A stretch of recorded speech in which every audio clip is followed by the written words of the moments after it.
आजचा get ready with me आहे for Kasba exhibition. Thane क्लबला चालू झालेला आहे 14, 15 आणि 16 ऑगस्टला. भरपूर साऱ्या ज्वेलरीज, साडीज आणि भरपूर हँडक्राफ्टेड ज्वेलरीचं तिथे कलेक्शन आहे. एकदम अमेझिंग आहे.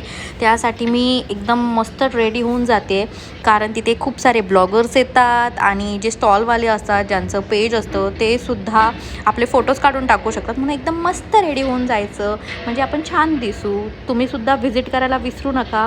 Kasba exhibition, Thane club. 4 लोकांमध्ये उठून दिसायला लिपस्टिक कलर एकदम पॉपी लावायचा, म्हणजे तुम्ही लगेच अशा प्रकाशात येता की किती मस्त लिपस्टिक लावली आहे, किती छान मेकअप केला आहे, किती छान लायनर लावलं आहे, हे सगळं असं दिसलं पाहिजे. तर काहीतरी वर्थ असतो तो मेकअप. एकदम फर्स्ट से सिम्पलची हेअरस्टाईल करायची, थोडासा ब्रेकफास्ट करायचा जो मी स्किप केला म्हणून फ्रूट्स खाते, अँड डन. आपण जातोय आता. चला चला चला लवकर. रेडी झालेली आहे मी. कशी दिसते सांगा पाहू. चला बाय.